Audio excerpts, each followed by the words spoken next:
Sir, एक बात कहूँ, मुझे उन यूट्यूबर्स पे शक है। जिस लड़की का मर्डर हुआ है वो बहुत छोटी थी। क्यों नहीं हो सकता कि उन्होंने ही किया हो? हमने सीसीटीवी फुटेज चेक किया है। उन चारों ने एक साथ चेक इन किया है और वैसे भी उनमें इतनी हिम्मत नहीं है।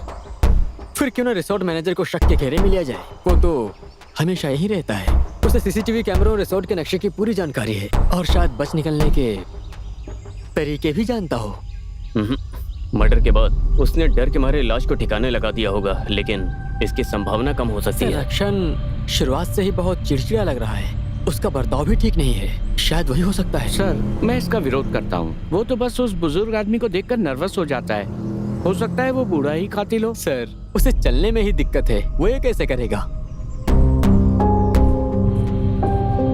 भाई, आप इतने सालों से मैडम के साथ काम कर रहे हैं, को क्या लगता है वो इस केस को सुलझा पाएंगी? सर, आज ही देख लीजिएगा कैसे मैडम इस केस को सॉल्व करती हैं। हम सोचते कुछ और हैं और होता कुछ और है। अभी इसकी बात करने की जरूरत नहीं है। क्यों? लेकिन सच्चाई बहुत जल्दी सामने आ जाएगी। वो मैं खुद देख लूंगा।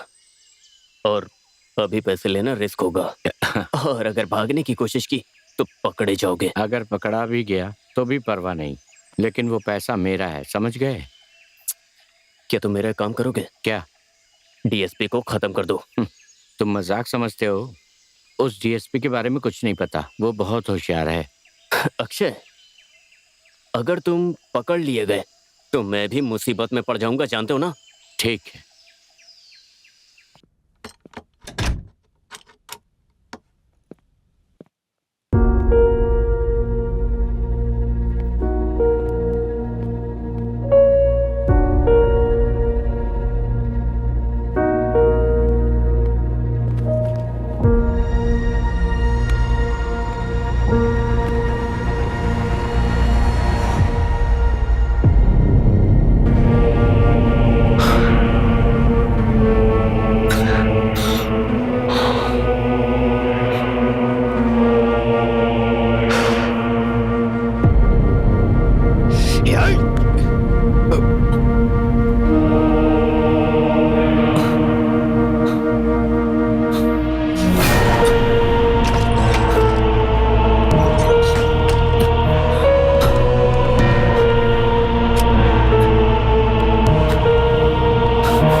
Come in.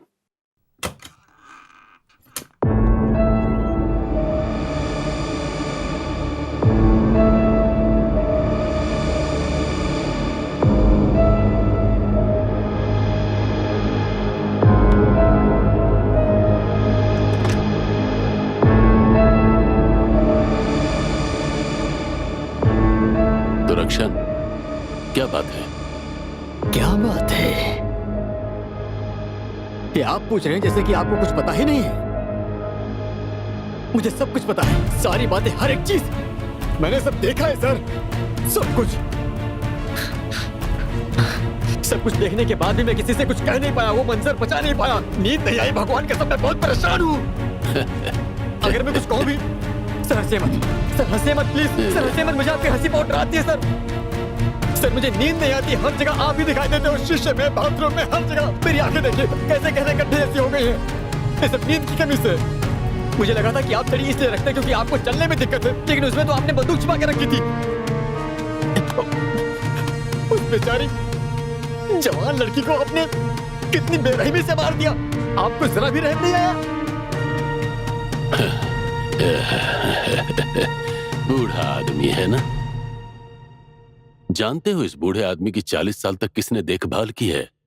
मधी ने। जानते हो मधी कौन है? उसने किस तरह से मेरी देखभाल की? वो एक मिलिट्री था। गोलियों और खून के बीच शिवारमन जूझता,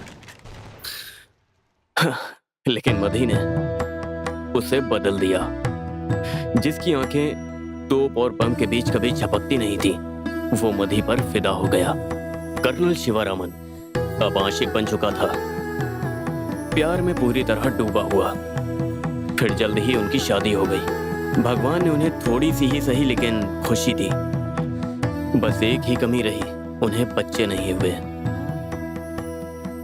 और शायद इसी वजह से उनका प्यार कभी भी कम नहीं हुआ।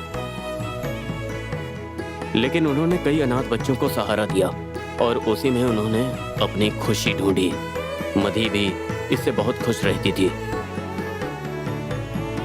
मधी और कर्नल शिवारामन।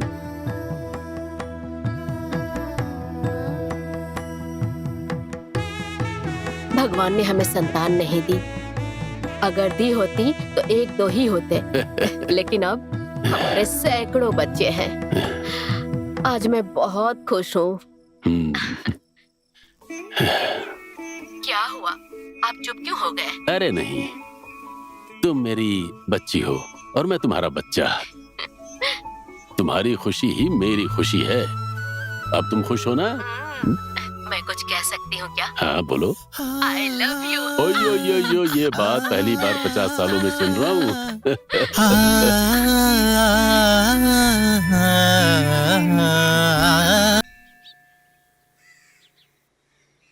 आओ बैठो, काफी दिन हो गए मिले हुए।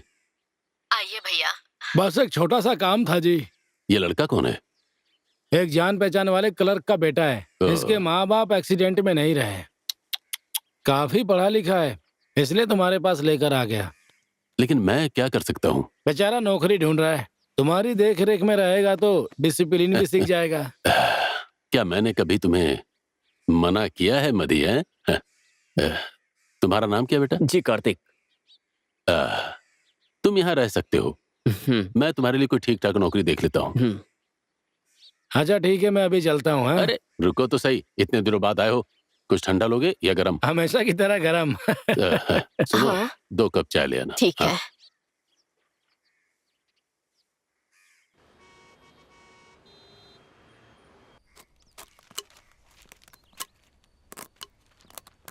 मधी, 1 कप चाय लाना।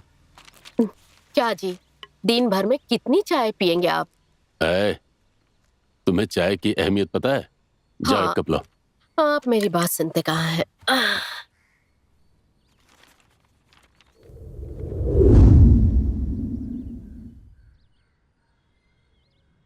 मधी, मधी, क्या हुआ मधी?